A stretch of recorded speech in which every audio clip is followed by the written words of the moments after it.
Pakistani establishment کے ہاتھوں پہلے بننے اور پھر مٹنے والے مہاجر قومی موومنٹ کے بانی الطاف حسین 17 ستمبر سن 1953 کو کراچی میں پیدا ہوئے۔ انہوں نے ابتدائی تعلیم کمپریہنسو ہائی اسکول عزیز آباد سے مکمل کی۔ سن 1970-71 کے درمیان الطاف حسین نے فوجی تربیت کا کورس کرنے کے لیے نیشنل سروس کیڈٹ اسکیم میں شمولیت اختیار کی، لیکن بہت کم لوگ جانتے ہیں کہ اس فوجی تربیت کے فوراً بعد وہ خود بھی پاک فوج کی بلوچ ریجمنٹ میں شامل ہو گیا۔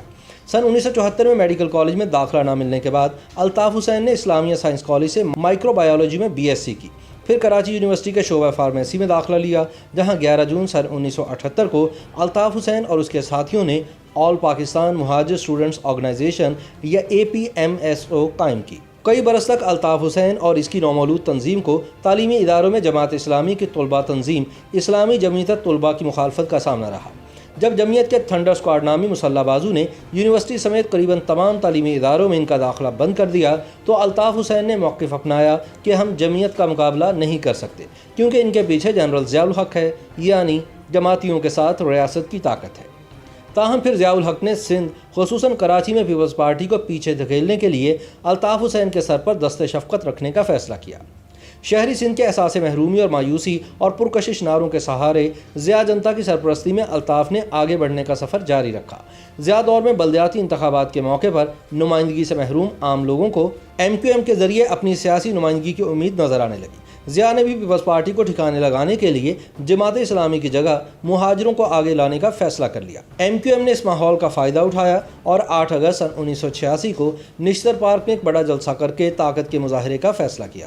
گلی محلوں میں جلسوں اور مظاہروں کے ذریعے نشتر پارک جلسے کی زبردست تشہیر کی گئی۔ موسلا دھار بارش کے باوجود 2 گھنٹے تک الطاف حسین نے شعلہ بیانی کی۔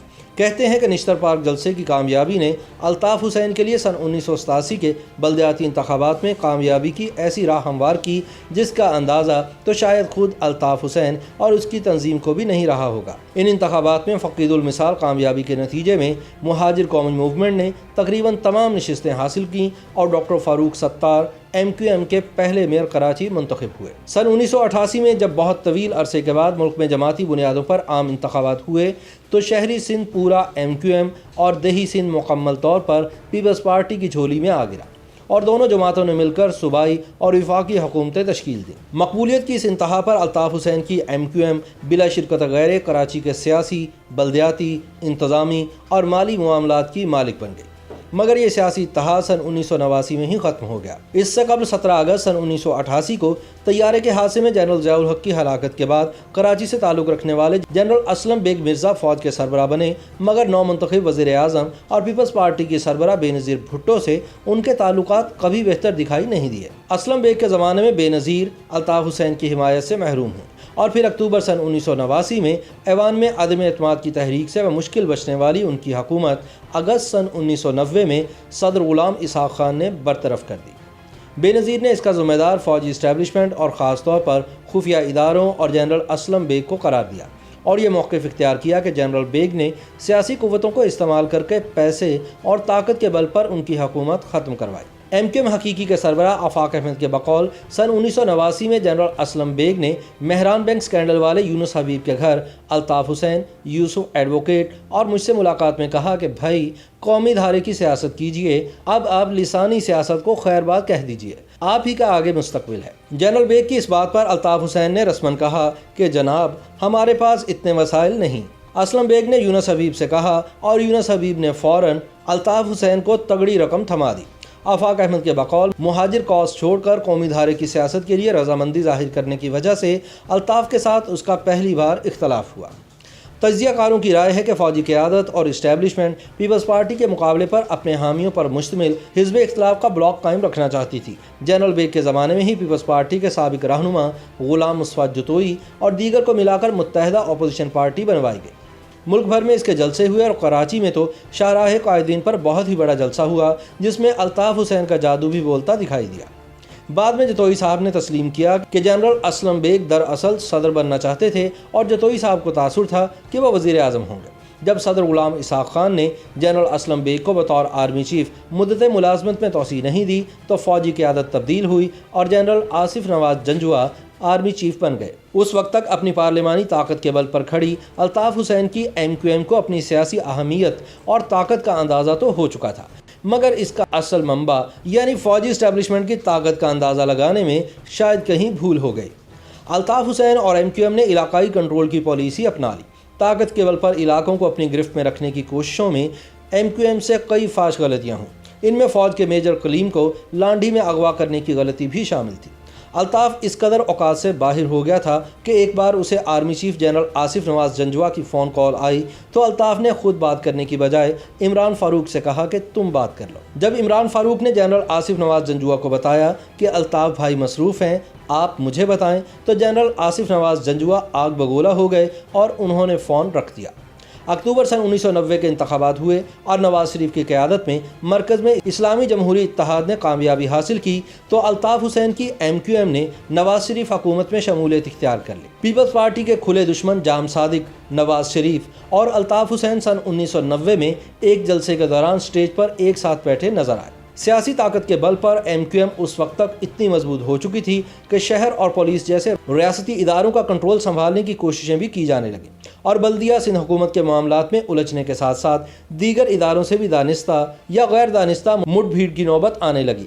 پولیس، عدالتی نظام اور شہریوں کی جانب سے اس سب پر ہلکی پھلکی موسیقی بھی شروع ہو چکی تھی۔ کئی MQM رہنماؤں کا دعویٰ ہے کہ ایسی شکایات بڑھنے پر تنظیمی نظم و ضبط حرکت میں آیا اور مقامی اور علاقائی تبدیلیوں کا آغاز ہوا۔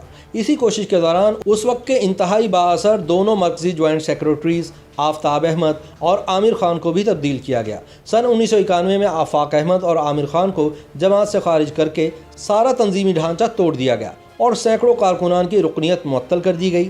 MQM سے نکالے جانے والے یہ دونوں رہنما اور ان کے کئی حامی یا تنظیمی کارکنان و عہدیدار شہر سے چلے گئے یا روپوش ہو گئے۔ یہ MQM میں تب تک کی سب سے بڑی بغاوت تھی۔ MQM میں جرائم پیشہ عناصر کے در آنے کی ایسی ہی اطلاعات پر جنرل آصف نواز جنجوعہ کی قیادت میں فوجی اسٹیبلشمنٹ نے نواز شریف حکومت کو کارروائی کے لیے فوجی آپریشن کا مشورہ دیا، جو بعد میں آپریشن کلین اپ کے نام سے جاری رہا۔ نومبر سن 1991 میں وزیر اعلیٰ سندھ جام صادق علی نے الطاف حسین کو اطلاع دی کہ کوئی بڑا آپریشن ہونے والا ہے اور بہتر ہے کہ آپ ملک سے چلے جائیں۔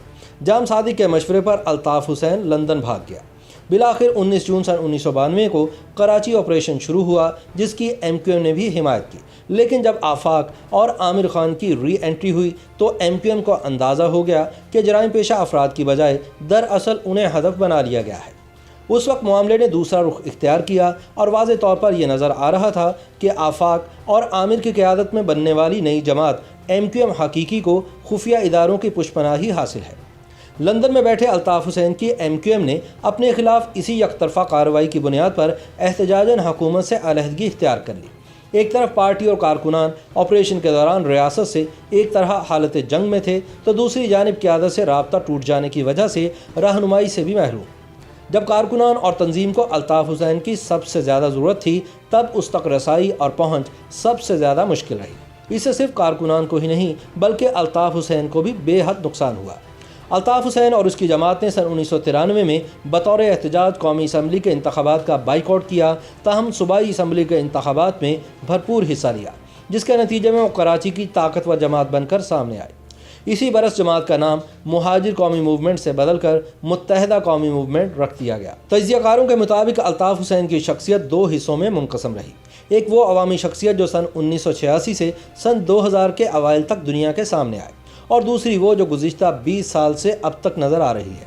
شخصیت کے دونوں رخ ایک دوسرے کے برعکس ہیں۔ پہلے دور کا الطاف حسین بہت مضبوط اور عوام سے جڑا ہوا رہنما تھا، جسے تنظیم پر مکمل کنٹرول حاصل تھا، جبکہ سن 2000 کے بعد الطاف حسین کمزور، بیمار اور مجبور ہو گیا تھا۔ لندن پہنچنے پر الطاف حسین کا واسطہ محمد انور سے پڑا۔ یہ وہی محمد انور تھا جو پارٹی میں ترقی کر کے الطاف حسین کے بعد لندن سیٹ اپ میں نمبر 1 کی پوزیشن تک پہنچا۔ الطاف حسین کے ساتھ منی لانڈرنگ یا ڈاکٹر عمران فاروق کے قتل جیسے مقدمات میں بھی بطور شریک ملزم سامنے آیا۔ اسی دوران پاکستان میں جنرل عبدالوحید کاکڑ نے کراچی آپریشن ختم کرنے کا اعلان کیا۔ بعد ازاں الطاف حسین کی MQM بے نظیر اور نواز شریف کی مختلف حکومتوں میں کم از کم 5 بار شریک رہی۔ 12 اکتوبر سن 1999 کو اس وقت کے army chief general Pervez Musharraf نے نواز شریف کی حکومت کا تختہ الٹا اور فوج نے اقتدار پر قبضہ کر لیا۔ مشرف کا پورا دور سن 2007 تک MQM اور الطاف حسین کا آئیڈیل ترین دور تھا۔ مشرف کے ساتھ الطاف حسین کا 3 نکاتی معاہدہ ہوا۔ ان میں سے ایک یہ تھا کہ شہری سندھ کے تمام انتظامی اختیارات MQM کے گورنر کے پاس ہوں گے۔ اگرچہ سرکاری طور پر ایسا ممکن نہ تھا، تاہم وزیر اعلیٰ سندھ ارباب رحیم کے ساتھ ایک ایسی انڈرسٹینڈنگ بنائی گئی کہ جس کی وجہ سے ڈاکٹر عشرت العباد طویل عرصے تک ان خصوصی اختیارات کے ساتھ گورنر سندھ رہے۔ مشرف نے MQM کی صحیح اور غلط ہر بات مانی۔ اس کے بدلے میں MQM نے نواز شریف اور بے نظیر بھٹو کی سندھ اور وفاق میں حکومت سازی کے لیے کبھی حمایت نہیں کی۔ تجزیہ کاروں کا کہنا ہے کہ جنرل مشرف کے سیاسی عزائم تھے اور ان کی تکمیل کے لیے اسے الطاف حسین اور MQM کی سیاسی حمایت کی ضرورت تھی، لہٰذا MQM کی صحیح اور غلط ہر بات مانی جاتی رہی۔ یوں پولیس سمیت اربن سندھ کے تمام اداروں کے سربراہان اور افسران کی تعیناتی سے لے کر بلدیاتی نظام کا ڈھانچہ تبدیل کرنے اور فنڈز فراہم کرنے کی شرائط سب کی سب مانی جاتی رہی۔ مشرف کے ساتھ ہونے والے معاہدے کا ایک اور نقطہ یہ بھی تھا کہ آفاق احمد اور عامر خان کو یا تو پاکستان سے باہر بھیج دیا جائے گا یا پھر جیل میں ہی بند رکھا جائے گا، اور بیت الحمزہ سمیت MQM حقیقی کے تمام دفاتر ختم کیے جائیں گے۔ اس کی بدولت دونوں رہنما لگ بھگ 8 برس جیل میں رکھے گئے۔ لانڈی میں حقیقی کا مرکزی دفتر بھی مسمار کر دیا گیا۔ اس کے بدلے میں MQM نے جنرل مشرف کے مخالفین یعنی نواز شریف اور بے نظیر بھٹو کی سندھ اور وفاق میں حکومت سازی کے لیے کبھی حمایت نہیں کی۔ تاہم سکھ کے اس زمانے میں پارٹی میں اندرونی تبدیلیاں اور بیرونی مسائل سامنے آتے رہے۔ لندن میں بیٹھے الطاف حسین نے ندیم نصرت کو امریکہ سے واپس بلایا اور یہ بات محمد انور اور بہت سے دیگر رہنماؤں کو پسند نہیں آئی۔ کراچی اور لندن میں ان تبدیلیوں نے پارٹی میں نئی مگر خفیہ دھڑے بندی کو تیز کر دیا۔ عامر خان اور آفاق احمد کو الطاف حسین کے کہنے پر مشرف دور میں کئی سال جیل میں رکھا گیا، لیکن بعد میں سافٹ ویئر اپ ڈیٹ ہونے کے بعد وہ الطاف حسین کی قیادت میں ہی ایک بار پھر MQM میں شامل ہو گئے۔ MQM کے عہدیدار تیزی سے تبدیل کیے جانے لگے اور نئے واپس آنے والے رہنماؤں عامر خان اور ندیم نصرت کی رائے کو اہمیت ملنے لگی۔ ان فیصلوں پر ناراض کارکنوں نے اپنے ساتھیوں کی تنظیمی خلاف ورزیوں، سرکاری اداروں سے متعلق مالی بدعنوانیوں اور دیگر بگڑتے معاملات پر پہلی بار دبے لفظوں پارٹی کے اندر اور پھر کھلے عام سماجی محافل اور سیاسی بیٹھکوں میں اعتراض کرنا شروع کیا، مگر الطاف اس سے بے خبر رہا۔ لندن اور کراچی ان تبدیلیوں سے گزر ہی رہے تھے کہ جنرل مشرف نے الطاف حسین کو مشورہ دیا کہ وہ پاکستان واپس آ جائے۔ تاہم MQM کے کئی رہنماؤں نے وطن واپسی پر قتل ہو جانے کے خدشات ظاہر کر کے الطاف حسین کو لندن میں ہی رہنے کا مشورہ دیا۔ وجہ یہ تھی کہ ہر سطح پر نئے عہدیدار نہیں چاہتے تھے کہ الطاف حسین کراچی واپس آئے اور تنظیمی خلاف ورزیوں یا مالی بدعنوانی کے معاملات سے واقف ہو کر ان میں ملوث عناصر کے خلاف کوئی انتہائی قدم اٹھائے۔ اسی دوران مشرف کی حمایت میں کراچی میں MQM کے ہاتھوں 12 مئی سن 2007 کا واقعہ پیش آیا، جس میں درجنوں افراد جان کی بازی ہار گئے۔ اس کے بعد لندن میں الطاف حسین کی سالگرہ کے دن عمران فاروق کے قتل کی واردات بھی ہو گئی۔ اس وقت تک عمران فاروق الطاف حسین سے راہیں جدا کر چکے تھے اور یہ افواہ تھی کہ وہ اپنی سیاسی جماعت کی بنیاد رکھنے والے ہیں، لیکن اس سے پہلے ایک بڑی گڑبڑ تب ہوئی جب سن 2007 میں بے نظیر بھٹو کا قتل ہوا اور سن 2008 کے انتخابات میں زبردست کامیابی حاصل کرنے والے آصف زرداری نے جنرل مشرف کو ایوان صدر سے رخصت کیا اور خود صدر بن گئے۔ جنرل مشرف کا جانا الطاف حسین کے لیے گھبرانے والا موقع تھا، کیونکہ زرداری کو نہ تو الطاف کو ساتھ لے کر چلنے کی ضرورت تھی اور نہ ہی وہ اس کے خواہش مند تھے۔ پھر ذوالفقار مرزا کارڈ استعمال ہوا اور MQM کے ہانی مون کا اختتام ہوتا نظر آیا۔ پیپلز پارٹی میں موجود رحمان ملک جیسے لوگوں کی کوششوں سے MQM نے حکومت سے رابطے تو قائم کر لیے، مگر الطاف حسین کا یہ فیصلہ بھی پارٹی میں پسند نہیں کیا گیا۔ مگر مسئلہ وہی تھا کہ کوئی بھی الطاف حسین کی مخالفت نہیں کر سکتا تھا۔ اب الطاف حسین کے لیے ہر طرح اور ہر طرف سے پریشان کن صورتحال پیدا ہوئی۔ حکومت میں شمولیت کے بغیر MQM کی بقا کا مسئلہ، پے در پے فیصلوں کی ناکامی یا غیر مقبولیت، پارٹی میں دھڑے بندی، اسکاٹ لینڈ یارڈ کی جانب سے عمران فاروق قتل کی تفتیش کے دوران منی لانڈرنگ کیس کا ابھر آنا، بھارتی خفیہ اداروں سے روابط کا انکشاف اور اعتراف، لندن میں قیام کی وجہ سے پارٹی پر ڈھیلی پڑتی ہوئی گرفت اور کراچی سے آنے والی مالی بدعنوانی میں ساتھیوں کے ملوث ہونے کی شکایات، کتنا کچھ تھا۔ اس سب نے مل کر الطاف حسین کو شدید عدم تحفظ کا شکار بنا دیا۔ تب الطاف حسین کی شخصیت کا دوسرا روپ ابھر کر سامنے آیا، یعنی کمپرومائزڈ، ذہنی طور پر منتشر اور مغلوب، نہ وہ قروفر، نہ وہ طمطراق اور نہ وہ پہلی سی رمق۔ اس دور میں کبھی کبھی تو ایسا لگتا تھا کہ جیسے الطاف حسین ایک نفسیاتی مریض ہے۔ اس کے علاوہ جسمانی طور پر کثرت شراب نوشی، گردوں کی بیماری، بدترین ذیابیطس اور بے خوابی کے مرض نے الطاف حسین کو اندر سے کھوکھلا کر دیا تھا۔ ٹی وی چینلز پر اپنے خلاف ہونے والی گفتگو اور اس کا پارٹی رہنماؤں کی جانب سے مناسب دفاع نہ ہونے پر رہنماؤں سے الطاف کی ناراضی بڑھتی چلی گئی، اور پھر بالآخر وہ خود موقع بے موقع تقریروں کے دوران بالکل دوسرے راستے پر جانا شروع ہو گیا۔